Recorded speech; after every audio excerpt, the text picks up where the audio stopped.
Hello dear student, my name is Vicky Kumar Bahadur और मैं आप सबका स्वागत करता हूं आपके अपने YouTube channel Rahul commerce academy में। आज हम पढ़ने वाले हैं Jharkhand academy council JAC board class 11th का अकाउंटेंसी का जो मॉडल पेपर का सेट 3 है, उस सेट 3 को आज हम करेंगे। इससे पहले हम लोगों ने सेट 1 और सेट 2 का सारे वीडियोज़ को कर लिया है। एक एक वीडियोज़ को हम लोगों ने अच्छे तरीके से किया है। ये वीडियो भी एग्जाम के पॉइंट ऑफ व्यू से बहुत इंपॉर्टेंट है, तो आज हम लोग सेट 3 के वीडियो को करेंगे। एक और ज़रूरी नोटिफिकेशन जो आपको जानना जरूरी है, आज के ही नोटिफिकेशन आया है झारखंड एकेडमी काउंसिल के द्वारा कि आप लोगों का जो टर्म 2 का जो एग्ज़ाम है वो एग्ज़ाम 15 जून के आसपास से स्टार्ट हो जाएगा। 1 से 2 दिन में आप लोगों का रूटीन आ जाएगा। जी हाँ, आप सही सुन रहे हैं, 1 से 2 दिन में आप लोगों का रूटीन आ जाएगा और जून में 15 तारीख से ही या 15 के आसपास से ही आप लोगों का जो है क्लास 11 टर्म 2 का जो एग्ज़ाम है वो एग्ज़ाम स्टार्ट हो जाएगा। तो जो स्टूडेंट जो ये डाउट में थे कि टर्म 2 का एग्ज़ाम होगा या नहीं होगा, तो ये कंफर्म है कि एग्ज़ाम होगा। सोशल मीडिया पे या यूट्यूब पे जितने भी फेक न्यूज़ आ रहे हैं कि एग्ज़ाम नहीं होगा टर्म 2 का, ऐसा कुछ नहीं है। आप सभी लोगों का एग्ज़ाम टर्म 2 का जो है वो होगा। तो आप लोग अच्छे तरीके से तैयारी कर लीजिएगा। सेट 3 का ये लास्ट वीडियो है, इसके बाद अकाउंटेंसी खत्म। इसके बाद जो सब्जेक्ट्स का आपको पहले पढ़ना होगा कमेंट कीजिएगा, उस सब्जेक्ट का वीडियो मैं आपको सबसे पहले दे दूंगा। ठीक है, वीडियो पसंद आए तो वीडियो को लाइक जरूर करना, वीडियो को पूरा देखना। कहीं भी कोई भी दिक्कत हो, डाउट हो, परेशानी हो, कमेंट करके मुझसे जरूर पूछना। वीडियो के डिस्क्रिप्शन में मेरा टेलीग्राम चैनल का लिंक, साथ ही साथ मेरा इंस्टाग्राम का लिंक और फेसबुक का भी लिंक मिल जाएगा। आप मुझे कहीं भी मैसेज कर सकते हैं, कॉन्टैक्ट कर सकते हैं और आपके पढ़ाई रिलेटेड कोई भी डाउट है वो आप मुझसे पूछ सकते हैं। तो चलो समय नहीं गवाते हैं, जल्दी जल्दी खत्म करते हैं। तो ये हमारा सेट है, आप लोगों की जानकारी के लिए या आप लोगों के इन्फॉर्मेटिव के लिए मैंने ये सेट को निकाला है। अब इस सेट को साइड में रखते हैं और क्वेश्चन से स्टार्ट करते हैं। ठीक है, देखो अच्छा से देखना, ये यहाँ लिखे हैं अकाउंटेंसी सेट 3। ठीक है, ये है हमारा आज का पहला क्वेश्चन। देखो यहाँ, ह्रास लगाने के संबंध में लेखांकन मानक के किस प्रावधान को लागू किया जाता है? विच provision of accounting standard is applied for providing depreciation, यानी कौन सा अकाउंटिंग स्टैंडर्ड के रिगार्डिंग जो है वो डेप्रिसिएशन काटा जाता है? तो अकाउंटिंग स्टैंडर्ड 10, लेखांकन मानक 10 के अनुसार जो है AS 10 के रिगार्डिंग जो है वो डेप्रिसिएशन काटा जाता है। ठीक है, तो डेप्रिसिएशन कौन से अकाउंटिंग स्टैंडर्ड के रिगार्डिंग काटा जाता है? तो अकाउंटिंग स्टैंडर्ड 10 के रिगार्डिंग, याद रखना। ठीक है, आगे क्वेश्चन नंबर 2 पे बोला, ह्रास की अस्थायी प्रवाह विधि किस प्रकार की संपत्तियों के लिए अधिक उपयुक्त है? For which type of asset fixed installment method of depreciation is suitable, यानी हम सबको पता है कि डेप्रिसिएशन कैलकुलेट करने का 2 सबसे इंपॉर्टेंट मेथड होता है। एक होता है आप लोगों का फिक्स इंस्टॉलमेंट मेथड और दूसरा होता है डिमिनिशिंग बैलेंस मेथड। तो क्वेश्चन में ये बोल रहा है कि ये जो फिक्स इंस्टॉलमेंट मेथड है वो किस तरीके के एसेस्ट के लिए सबसे ज़्यादा यूजफुल होता है। तो देखो यहाँ मैंने लिखा है, आप चाहें तो इसका आंसर एक वर्ड में भी दे सकते हैं, लेकिन मैंने एक सेंटेंस में दिया है, आप चाहें तो एक वर्ड में भी आंसर दे सकते हैं। तो हिंदी वाले लोग देखो, बोला गया है यदि यह पद्धति उन संपत्तियों के लिए उपयोगी है जिन पर मरम्मत व्यय बहुत कम आता है तथा जिनका जीवन काल कम होता है, जैसे फर्नीचर, उपकरण आदि। यानी ऐसा कोई भी एसेट जिसमें रिपेयरिंग का खर्चा बहुत कम आता है या जिसका लाइफ बहुत ही छोटा होता है, बहुत ही कम समय के लिए होता है, वो बहुत ही कम उसका लाइफ पीरियड होता है, तो ऐसे एसेट के लिए फिक्स इंस्टॉलमेंट मेथड जो है वो अच्छा होता है। देखो इंग्लिश में बोला गया, it is suitable those asset due to relatively uniform usages, uniform मतलब होता है छोटा समय के लिए, uniform usages and a low obsolescence factor, जिसमें बहुत ही जल्दी जो है वो बहुत ही ज़्यादा जो उसमें कटता है डेप्रिसिएशन वो होता है। लाइक किसमें किसमें? तो फर्नीचर पे, फिक्चर्स पे एटसेट्रा। इसी तरीके से फर्नीचर, फिक्चर्स या फ्री होल्ड प्रॉपर्टी। तो आप अगर इसका आंसर एक सेंटेंस में ना लिख करके अगर सिर्फ इसका एग्जाम्पल भी लिखोगे तो भी आपको पूरा नंबर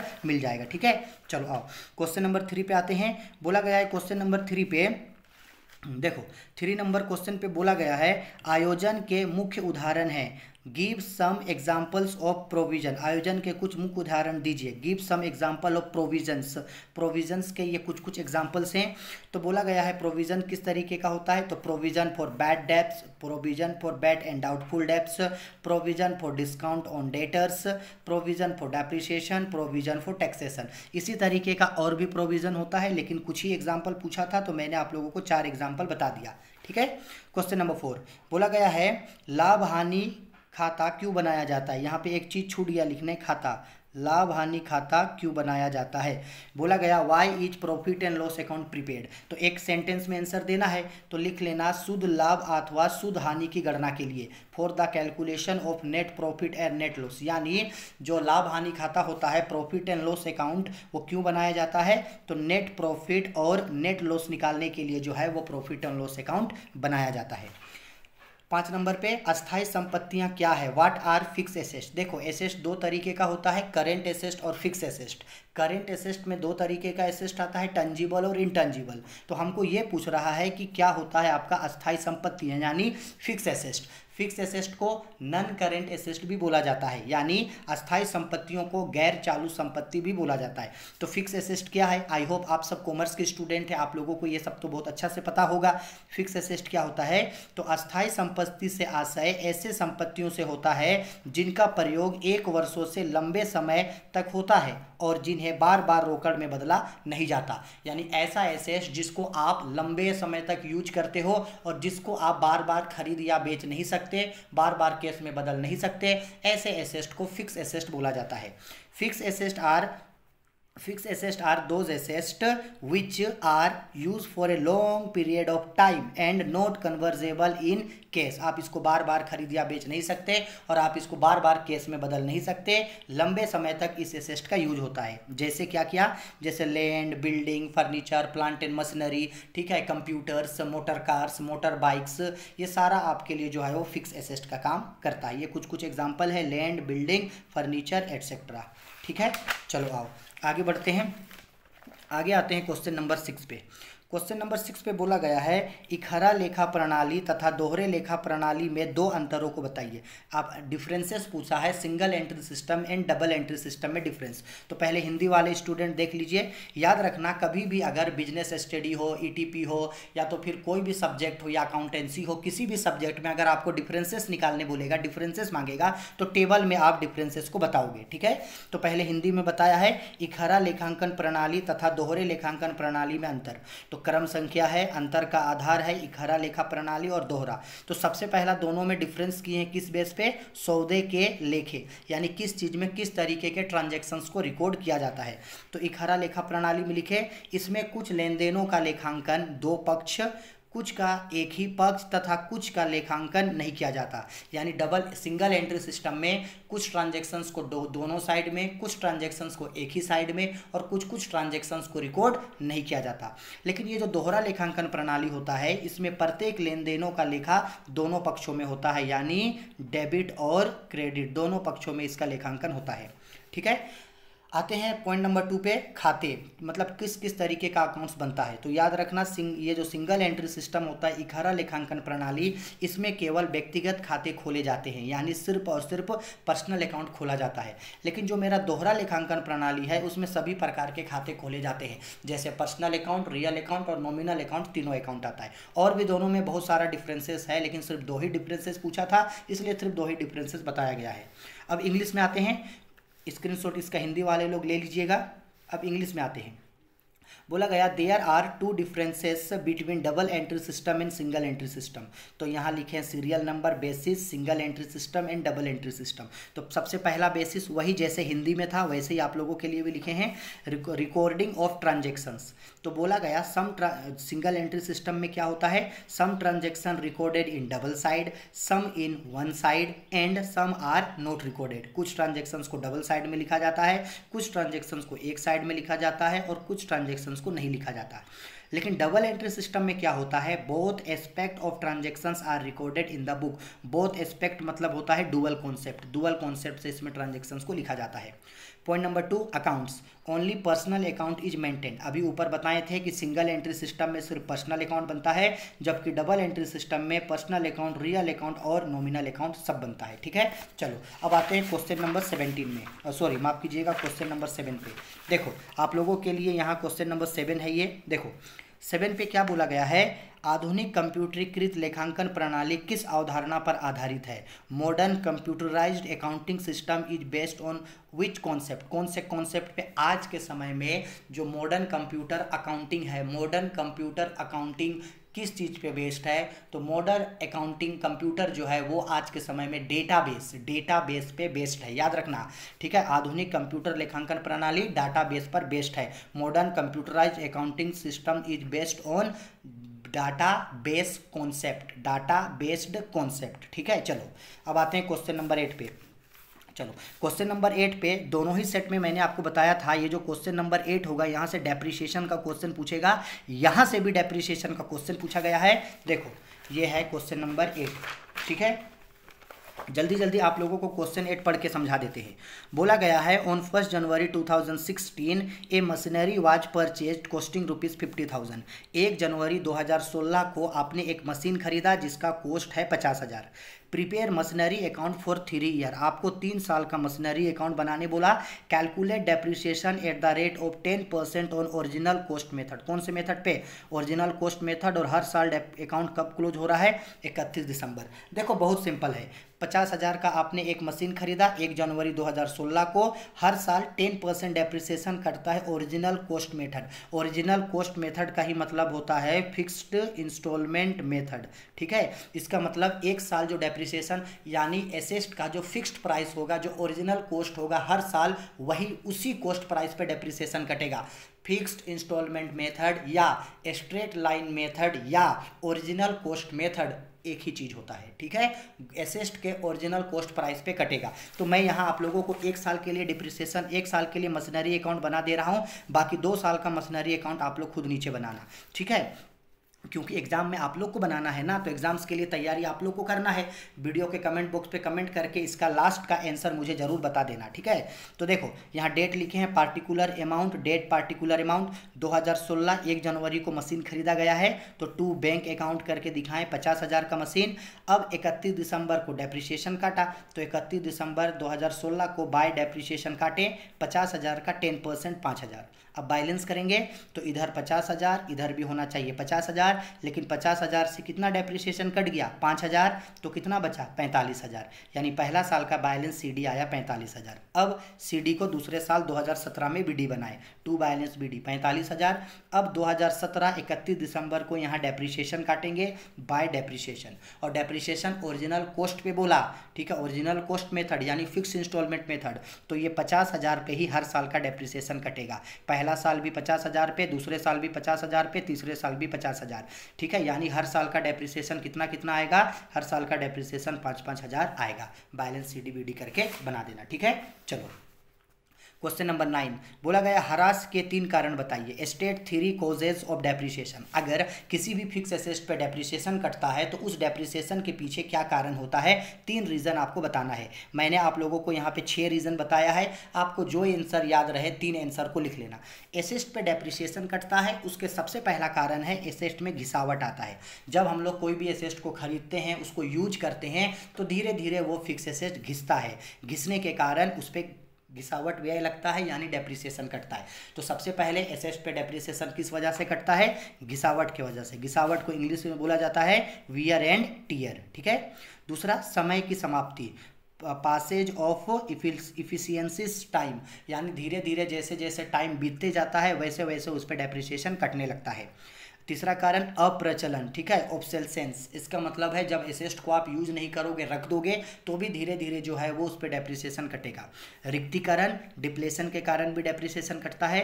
बाजार मूल्य में अस्थायी गिरावट, permanent fall in market value, अगर किसी भी एसेट का मार्केट वैल्यू परमानेंट गिर जाएगा तो उस पर डेप्रिसिएशन कटता है। दुर्घटना होना, एक्सीडेंट, अगर किसी भी एसेट के साथ एक्सीडेंट होता है तो उस पर डेप्रिसिएशन जो है वो कट जाता है। सपोज कर लो ना, आपने एक साइकिल खरीदा था 3,000 का, अब साइकिल आप चला रहे थे, अचानक साइकिल का एक्सीडेंट हो गया, साइकिल थोड़ा सा टूट फूट गया, तो अब अगर आप उस साइकिल को बेचोगे तो जाहिर सी बात है 3,000 पे तो नहीं बिकेगा वो, ठीक है। तो बोलेंगे कि उस पर क्या कटा? डेप्रिसिएशन कटा, ठीक है। आया समझ में? चलो जल्दी जल्दी थोड़ा आज करते हैं क्वेश्चन नंबर हाँ, ये रहा क्वेश्चन नंबर 10 पे आते हैं। क्वेश्चन नंबर 10 पे बोला गया है गुप्त संचय क्या है? गुप्त संचय क्या है? What is secret reserve? देखो, गुप्त संचय ऐसे संचय होता है जो फार्म में मौजूद तो होता है, लेकिन इस संचय के बारे में किसी को पता नहीं होता है। यानी फार्म का जो मालिक होता है इस संचय के बारे में सिर्फ इसको पता है, बाहर के लोगों को इस संचय के बारे में नहीं बताया जाता है, और इसको जो है हम लोग जो बैलेंस शीट होता है उस बैलेंस शीट में भी इसको नहीं दिखाते हैं। ऐसा रिजर्व जो फार्म में होता तो है, लेकिन इस रिजर्व के बारे में किसी को नहीं बताया जाता है, सबसे छुपा के रखा जाता है, और बैलेंस शीट में भी इस रिजर्व को नहीं दिखाया जाता है। इसी को सीक्रेट रिजर्व यानी गुप्त संचय कहा जाता है। ठीक है, देखो बोला गया है गुप्त संचय एक ऐसा संचय होता है जो फार्म में विद्यमान तो होता है, किंतु उसे आर्थिक चिट्ठे यानी बैलेंस शीट में नहीं दिखाया जाता। गुप्त संचय फार्म की आर्थिक स्थिति को और अधिक मजबूत बनाती है। ठीक है, बोला गया a secret reserve is a reserve, देखो क्या बोला गया, a secret reserve is a reserve which remain in business but not disclosed in the balance sheet of firm. It help in better financial position of firm. ठीक है, ऐसा संचय जो होता तो है, लेकिन इसके बारे में किसी को बताया नहीं जाता है, बैलेंस शीट में भी इसके बारे में नहीं बताया जाता है। ऐसे रिजर्व को ही जो है सीक्रेट रिजर्व यानी गुप्त संचय कहा जाता है। ठीक है, 11 नंबर पे बोला गया है calculate gross profit. Gross profit निकालने बोला, और क्या क्या दिया है, नेट सेल दिया है 1,50,000 रुपया का, और gross profit 20% on cost. Gross profit निकालने बोला है कॉस्ट पे। एक बात याद रखना, आपको मैं एक डायरेक्ट फॉर्मूला बता देता हूं ग्रोस प्रॉफिट निकालने का। ग्रोस प्रॉफिट जो होता है, ग्रोस प्रॉफिट वो दो चीज़ों पे निकाला जाता है। एक ग्रोस प्रॉफिट निकाला जाता है सेल्स प्राइस पे, और एक ग्रोस प्रॉफिट निकाला जाता है आपका कॉस्ट पे। ठीक है, याद रखना ग्रोस प्रॉफिट दो चीज़ों पे निकाला जाता है, एक सेल्स प्राइस पे निकाला जाता है और एक कॉस्ट प्राइस पे। अब दोनों का फॉर्मूला देख लो। अगर ग्रोस प्रॉफिट ऑन सेल्स, अगर सेल्स पे ग्रोस प्रॉफिट निकालने बोलेगा तो ग्रोस प्रॉफिट का फॉर्मूला होगा gross profit is equal to net sale into rate by 100, simple. लेकिन जब अगर ग्रोस प्रॉफिट ऑन कॉस्ट बोलेगा, जब ग्रोस प्रॉफिट कॉस्ट को बोलेगा तो फॉर्मूला थोड़ा बदलेगा। तो फॉर्मूला होगा gross profit is equal to net sale into rate by 100। यहाँ तक देखो दोनों का फॉर्मूला सेम है, ऊपर और नीचे। लेकिन जब यहाँ पे आपको कॉस्ट पे निकालने के लिए बोलेगा, ये जो आपको कॉस्ट पे निकालने के लिए बोलेगा यहाँ कॉस्ट पे, तो ये जो रेट है इस रेट को नीचे यहाँ पे ऐड कर देना। ठीक, तो यहाँ क्या बोला गया है क्वेश्चन देखो, ग्रोस प्रॉफिट किस पे निकालने बोला, कॉस्ट पे। तो ग्रोस प्रॉफिट निकालने का क्या फॉर्मूला होगा, तो ग्रोस प्रॉफिट का फॉर्मूला होगा gross profit is equal to net sales into rate by 100। अब बताओ नेट सेल्स यहाँ कितना है, 1,50,000, तो नेट सेल्स लिखते हैं 1,50,000 इंटू रेट कितना है 20% है, तो 20 और डिवाइडेड बाय 100 प्लस 20। ठीक है, तो ये 1,50,000 ही रहेगा इंटू 20 डिवाइडेड बाय 120, यानी 1,50,000 इंटू, अब देखो ये कट जाएगा, ये 0 0 कैंसिल हो जाएगा, ये 2 से 12 6 बार में कटेगा। अब देखो ऊपर है 1,50,000 और डिवाइडेड बाय 6 है, तो जब 1,50,000 डिवाइडेड बाय 6 करेंगे तो मेरा जो है वो आंसर कितना निकल, मतलब इसको कैलकुलेशन करके मेरा जो आंसर है वो निकल करके आएगा 25,000 रुपया मेरा आंसर निकल करके आएगा। ठीक है, तो ये 25,000 मेरा हो गया आंसर। ठीक है, आ गया समझ में। याद रखना, इस फॉर्मूले को याद रखना कि ग्रोस प्रॉफिट सेल्स पे बोला है या ग्रोस प्रॉफिट कॉस्ट पे। सेल्स पे बोलेगा तो नॉर्मल, और कॉस्ट पे बोलेगा तो बस नीचे रेट को जोड़ देना। ठीक है, आया समझ में, बहुत इजी है। चलो आगे बढ़ते हैं, क्वेश्चन नंबर 12। क्वेश्चन नंबर 12 पे बोला गया है, देखो क्वेश्चन नंबर 12 पे बोला गया है संदिग्ध दायित्व क्या है। क्या बोला गया है जी, संदिग्ध दायित्व क्या है, व्हाट इज कंटीजेंट लाइबिलिटी। तो वो देखो समझ लो, संदिग्ध लाइबिलिटी यानी संदिग्ध दायित्व, कंटीजेंट लाइबिलिटी ऐसा लाइबिलिटी तो होता है जो फ्यूचर में मेरा लाइबिलिटी हो भी सकता है और नहीं भी हो सकता है। हो सकता है फ्यूचर में हम मेरे ऊपर कोई लाइबिलिटी आए, ये भी हो सकता है कि फ्यूचर में मेरे ऊपर वो लाइबिलिटी ना आए। ठीक है, यानी ऐसा लाइबिलिटी जिसके बारे में कंफर्म नहीं है कि वो मेरा लाइबिलिटी है या नहीं, और मेरा लाइबिलिटी बनेगा या नहीं बनेगा, इस लाइबिलिटी को कंटीजेंट लाइबिलिटी कहा जाता है। मेरे लिए वो लाइबिलिटी बनेगा या नहीं बनेगा इसका पता जो है वो फ्यूचर में हमको चलता है। ठीक है, देखो संदिग्ध दायित्व ऐसे संभावित दायित्व, इसे संदिग्ध दायित्व, इसे संभावित दायित्व भी कहा जाता है। संदिग्ध दायित्व को संभावित दायित्व भी कहा जाता है, यानी ये ऐसे दायित्व होते हैं जो भविष्य में दायित्व बन भी सकता है और नहीं भी बन सकता है। यह दायित्व बनेगा या नहीं, यह भविष्य की घटनाओं पर आधारित होता है। ठीक है। A contingent liability is a liability that may occur dependently on the outcome of an uncertain future event. Uncertain future event liability होगा या नहीं होगा, ये मेरा फ्यूचर पे डिपेंड करेगा। A contingent liability is a recorded in the contingency is likely an amount of the liability can be reasonable estimated. मेरे लिए वो लाइबिलिटी होगा या नहीं होगा, इसका पता जो है हमको फ्यूचर इवेंट से यानी फ्यूचर से हमको पता चलेगा। ठीक है। चलो अब आते हैं क्वेश्चन नंबर 13। क्वेश्चन नंबर 13 में न्यूमेरिकल्स क्वेश्चन है।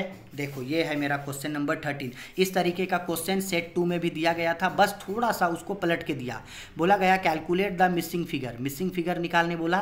कैपिटल एट इंड यानी क्लोजिंग कैपिटल, इंड का मतलब होता है क्लोजिंग। क्लोजिंग कैपिटल 36,000 दिया है। Capital introduce during the year, capital अलग से लाया गया यानी एडिशनल कैपिटल 6,000 दिया। ड्राइंग्स है 8,000 का, लॉसेस है 2,000। याद रखना यहाँ लॉसेस है 2,000 का। और कैपिटल एट बिगिनिंग यानी ओपनिंग कैपिटल निकालने के लिए बोला। बिगिनिंग मतलब होता है ओपनिंग, ओपनिंग कैपिटल।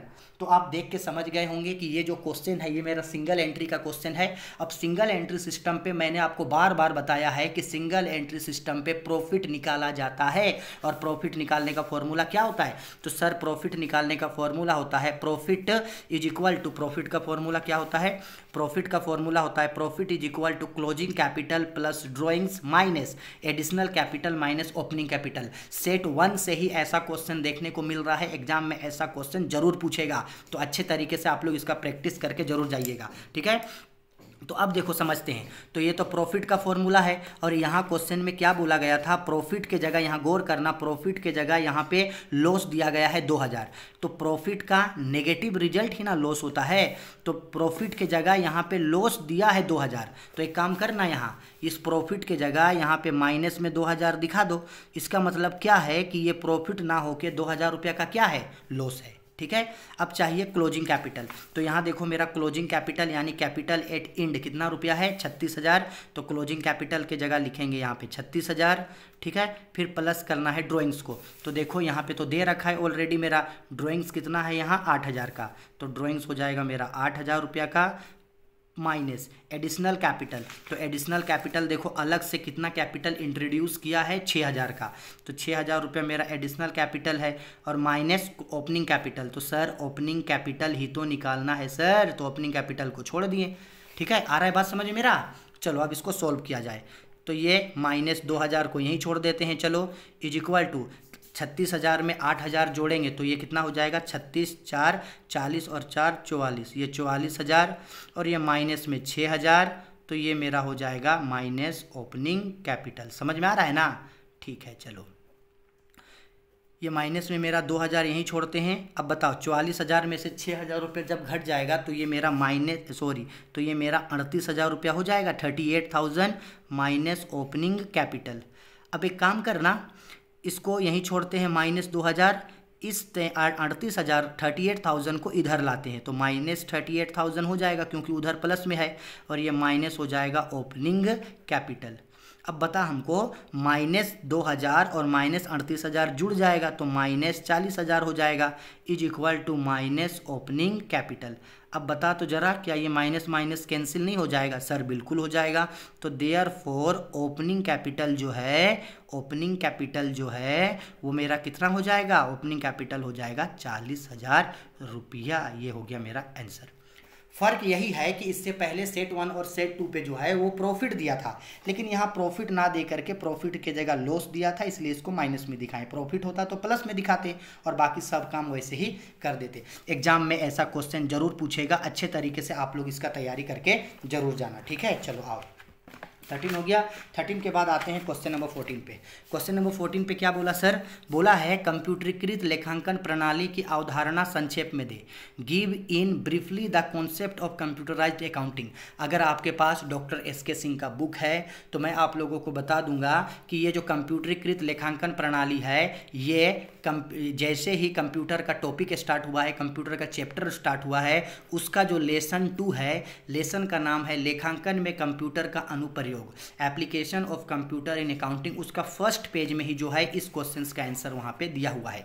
क्वेश्चन में आपको ये पूछ रहा है कि अकाउंटिंग में कंप्यूटर का क्या इंपॉर्टेंस है और कंप्यूटर को किस तरीके से अकाउंटिंग के लिए यूज करते हैं। इस क्वेश्चन का आंसर मैं आपको छोड़ दे रहा हूं, आप लोग बुक से लिख लेना। अगर आपको लोग को समझ में नहीं आएगा तो मुझे कमेंट करके बताना, मैं जितना भी कंप्यूटर वाला क्वेश्चन है उसका मैं एक अलग से सेपरेट वीडियो आप लोग के लिए बना दूंगा। ठीक है, चलो आओ अब आते हैं क्वेश्चन नंबर 15। देखो लॉन्ग क्वेश्चन नंबर 15। अगर आप लोगों ने मॉडल पेपर को देखा है और इससे पहले जो मैंने 2 मॉडल पेपर करवाया है, अगर उसको ध्यान रखे हैं तो आपको समझ में आ गया होगा कि ये जो क्वेश्चन नंबर 15 होगा, यहाँ से डेप्रिसिएशन का 100% क्वेश्चन पूछेगा। और डिट्टो ऐसा ही क्वेश्चन जो है मॉडल पेपर का सेट 1 और सेट 2 में इसी टाइप का ही जो है वो क्वेश्चन पूछा गया है। तो इस वीडियो में मैं आप लोगों को डेप्रिसिएशन का क्वेश्चन नहीं बता रहा हूँ, क्योंकि एग्जाम में आप लोगों को तैयारी करना है और एग्जाम में आप लोगों को अच्छा मार्क्स लाना है, तो न्यूमेरिकल्स आप लोग को प्रैक्टिस करना है। इसको आप लोग खुद बनाना, मैं अभी क्वेश्चन समझा दे रहा हूं, इसको खुद बनाना और कमेंट करके मुझे 15 नंबर का आंसर जरूर बताना।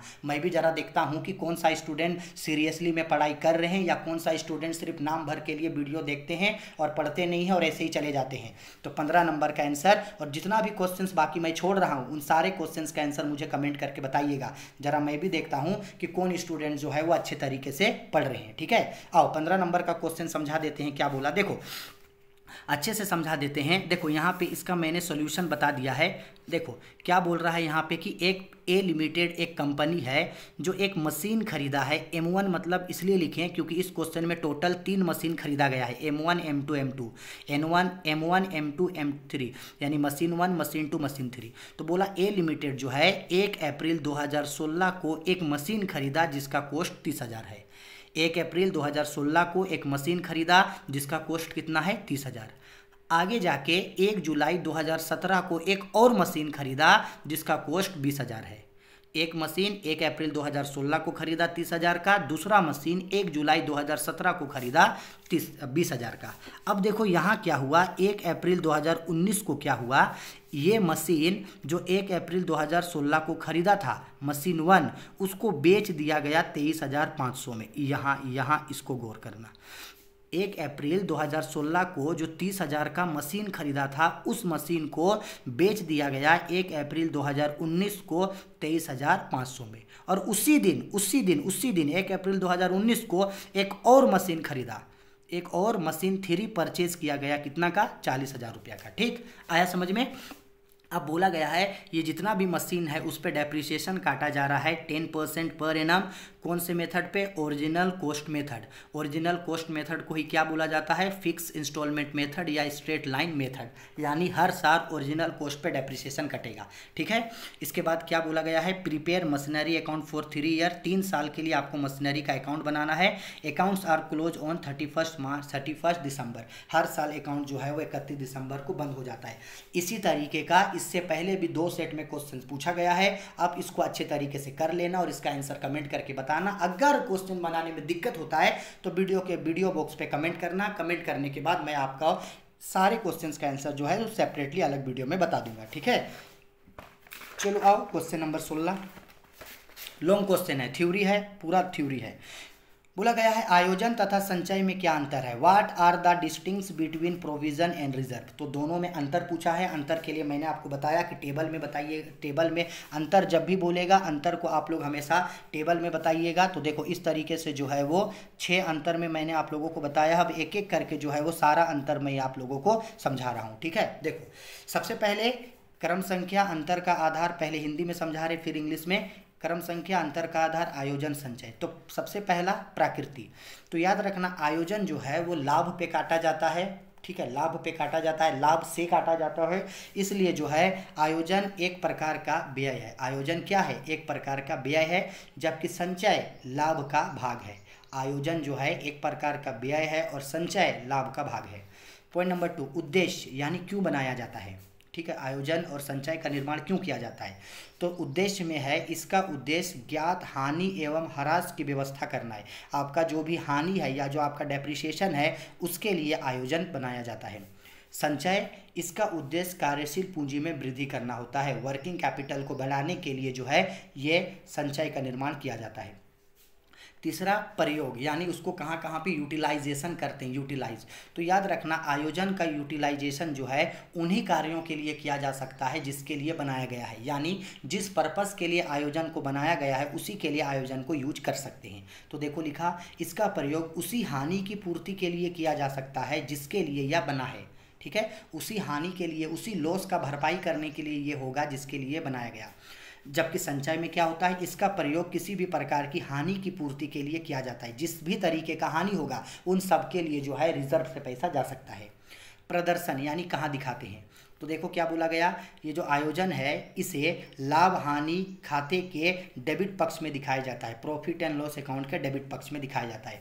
जबकि रिजर्व को इसे लाभ हानि नियोजन खाते के डेबिट पक्ष में दिखाया जाता है। इसको लाभ हानि खाते के डेबिट में, इसको लाभ हानि नियोजन खाते के डेबिट में, यानी profit and loss adjustment account या profit and loss appropriation account के डेबिट पे। 5 नंबर पे बोला गया है निवेश। निवेश का मतलब होता है क्या इसको बिजनेस से बाहर निवेश कर सकते हैं। तो देखो क्या बोला गया है, आयोजन के लिए क्या बोला, इसे व्यवसाय के बाहर निवेश नहीं किया जा सकता। और जबकि संचय को क्या बोला, इसे व्यवसाय के बाहर निवेश किया जा सकता है। लास्ट, अनिवार्य।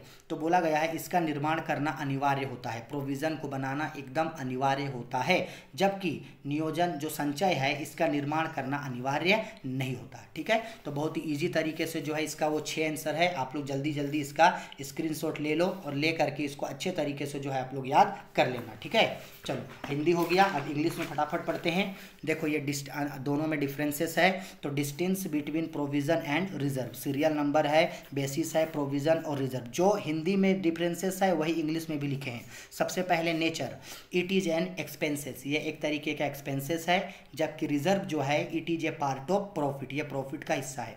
दूसरा, पर्पस, क्यों बनाया जाता है। तो it's purpose is to meet out a specific loss और लाइबिलिटी, स्पेसिफिक लॉस और लाइबिलिटी के लिए बनाया जाता है प्रोविज़न। जबकि रिजर्व क्यों बनाया जाता है, ये बनाया जाता है इंक्रीज इन वर्किंग कैपिटल। अगर आगे छोड़ के आप यहीं से भी देखते हैं, increase in working capital, increase in working capital के लिए इसको बनाया जाता है। यूटिलाइजेशन कहाँ यूज कर सकते हैं, it used only for related expenses, जिसके लिए इसको बनाया गया है सिर्फ उसी खर्च के लिए, उसी लॉस को पेड करने के लिए ये यूज होगा। जबकि रिजर्व क्या होता है, it can be utilised for various expenses, सभी तरीके के एक्सपेंसेस के लिए यूज होगा। शोन कहाँ दिखाते हैं, it shown on debit side of profit and loss account, इसे प्रॉफिट एंड लॉस अकाउंट के डेबिट में दिखाते हैं। It show on debit side of profit and loss adjustment account, profit and loss adjustment के debit में। 5 number पे investment, it cannot be invested in outside of business, इसको business से बाहर इन्वेस्ट नहीं किया जा सकता है। It can be used in outside of business, इसको बिजनेस से बाहर आउटसाइड में यूज किया जा सकता है। ठीक है, कंपल्सियन, तो इट इज़ कंपल्सरी, इसको बनाना एकदम कंपल्सरी है। इट इज़ नॉट कंपल्सरी, इसको बनाना कंपल्सरी नहीं होता। ठीक है, तो आई होप समझ में आ गया होगा। चलो जल्दी से फटाफट इसका क्वेश्चन खींच लो, हो गया। ठीक है, चलो आओ आगे बढ़ते हैं और आगे आते हैं अब हम लोग क्वेश्चन नंबर 17 पे। क्वेश्चन नंबर 17 आप लोगों को दिखा दे रहे हैं यहाँ पे, profit and loss, trading and profit and loss account बनाने बोला गया था। देखो जल्दी देखो, 17 पे बोला गया है यहाँ पे, from the following information provided by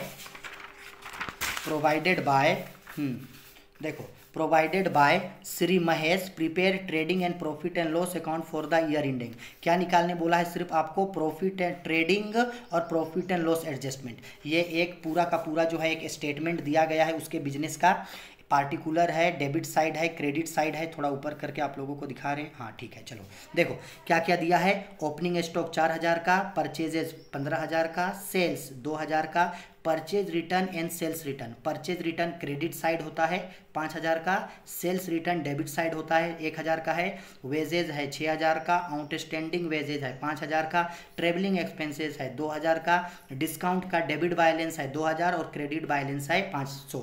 sorry, discount का डेबिट बैलेंस 200 और क्रेडिट बैलेंस 500। डेबिट बैलेंस का मतलब होता है डिस्काउंट अलॉट किए हैं, क्रेडिट बैलेंस मतलब डिस्काउंट रिसीव किए हैं। फिर कोल, गैस एंड वाटर दिया गया है 800 का, इंटरेस्ट ऑन कैपिटल 250 का, बिल्डिंग दिया है 4,000 का, फर्नीचर दिया 750 का, कैपिटल दिया 10,600 का, सन्ड्री डेटर्स दिया 3,000 का, इंटरेस्ट ऑन इन्वेस्टमेंट दिया 4,000 का, टोटल जोड़ के 37,000 और नीचे क्लोजिंग स्टॉक दिया है आपका 8,000 का। ठीक है, चलो अब जब क्वेश्चंस बनाना स्टार्ट करते हैं तो पहले ट्रेडिंग अकाउंट बनेगा, इसके बाद प्रॉफिट एंड लॉस बनेगा। तो देखो यहाँ आप लोगों के लिए मैं यहाँ लिखा हूँ trading and profit and loss account. ये trading and profit and loss account है। तो सबसे पहले ओपनिंग स्टॉक डेबिट में लिखते हैं। तो trading and profit and loss account का लास्ट वीडियो में प्रॉपर फॉर्मेट मैंने आप लोगों को बताया था। तो देखो ओपनिंग स्टॉक है 4,000 का, तो ओपनिंग स्टॉक यहाँ डेबिट पे आ गया, टू ओपनिंग स्टॉक। इसके बाद क्लोजिंग स्टॉक को क्रेडिट में लिखा जाता है। तो देखो क्लोजिंग स्टॉक 8,000 था, तो क्लोजिंग स्टॉक यहाँ पे क्रेडिट में हो गया। परचेजेस को डेबिट में लिखा जाता है, तो टू परचेजेस करके 15,000 डेबिट पे, और परचेज में ये परचेज रिटर्न दिया है, क्या दिया है, परचेज रिटर्न 500 माइनस होगा। सेल्स है 2,000, उसमें सेल्स रिटर्न दिया गया है 1,000 रुपये का, तो सेल्स रिटर्न है 1,000 का। तो देखो सेल्स परचेज है 15,000, इससे परचेज रिटर्न माइनस किए 500, तो 14,500 आया। सेल्स है 2,000, इससे सेल्स रिटर्न माइनस किए 1,000, तो 19,000 रुपया आया। इसके बाद डायरेक्ट एक्सपेंसेस में देखो दो चीज़ दिया है, वेजेस दिया है 6,000 रुपया का, और कोल, गैस एंड वाटर दिया है 800 का। तो इन दोनों को भी डेबिट में दिखाएं, वेजेस और गैस। अब बैलेंस किए, तो अब जब बैलेंस करेंगे तो देखो इसको नहीं देखना, इसको नहीं देखना है। तो देखो बैलेंस करेंगे तो 19,000 और 8,000 को जोड़ेंगे तो 27,000, इधर भी होना चाहिए 27,000, लेकिन है कितना 4,000, 14,500, 6,000 और 800। तो डेबिट में मेरा घट रहा है 1,700 रुपया घट रहा है डेबिट में, तो डेबिट दिखाएं। ट्रेडिंग अकाउंट पे अगर डेबिट घटता है तो मेरे लिए क्या आता है, ग्रॉस प्रॉफिट आता। तो ये 1700 को यहाँ पे ग्रॉस प्रॉफिट दिखाएं, और इसी ग्रॉस प्रॉफिट को नीचे, ये ग्रॉस प्रॉफिट हो गया, इसी ग्रॉस प्रॉफिट को नीचे पीएल अकाउंट में ट्रांसफर करते हैं। तो इसी ग्रॉस प्रॉफिट को यहाँ पीएल अकाउंट में ट्रांसफर कर दिए। ठीक है, तो बाय ग्रॉस प्रॉफिट लिख के 1700 रुपया।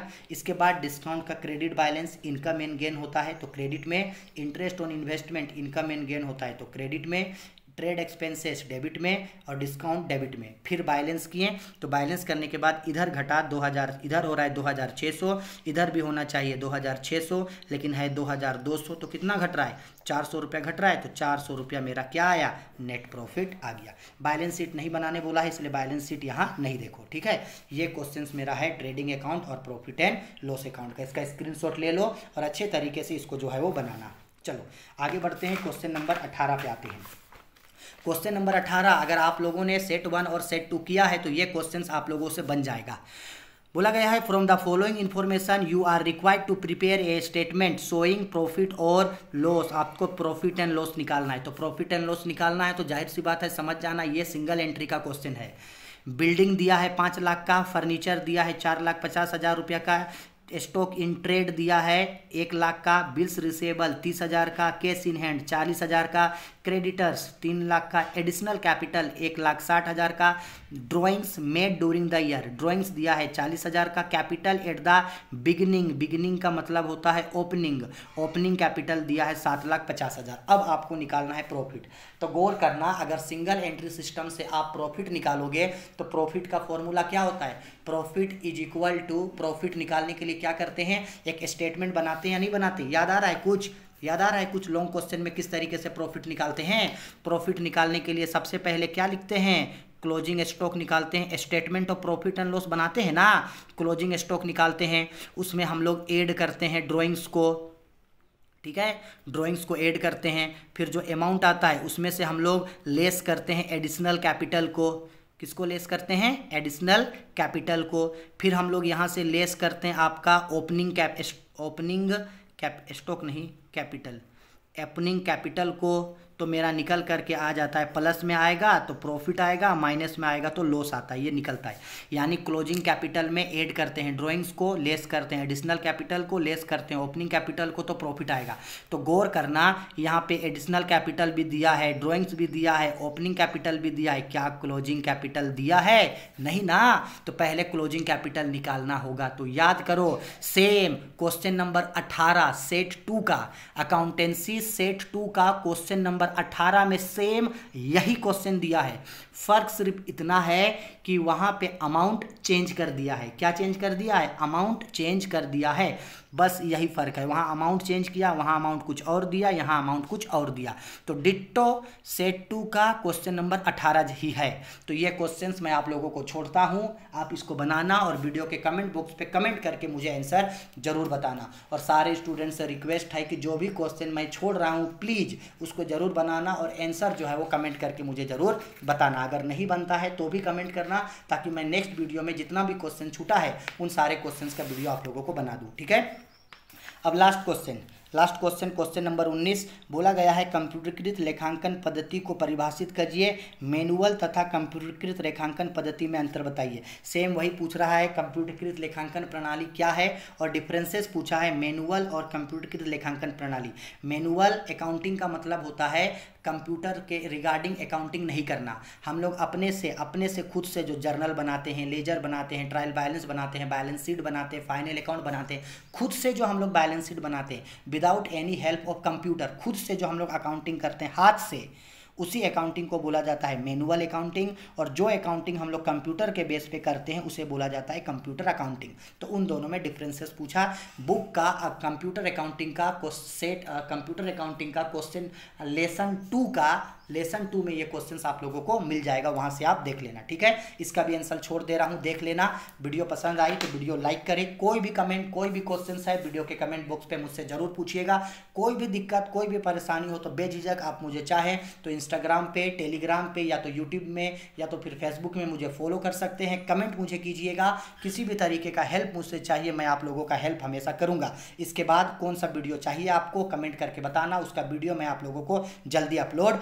कर दूंगा। जो भी क्वेश्चन छोड़े हैं उन सब का आंसर जरूर बताना। ठीक है, चलो मन लगा के पढ़ाई करो, एग्जाम के अच्छे तरीके से प्रिपरेशन करो। मिलते हैं अगली बार ऐसे ही एक धमाकेदार वीडियो के साथ। ठीक है, चलो बाय, टेक केयर।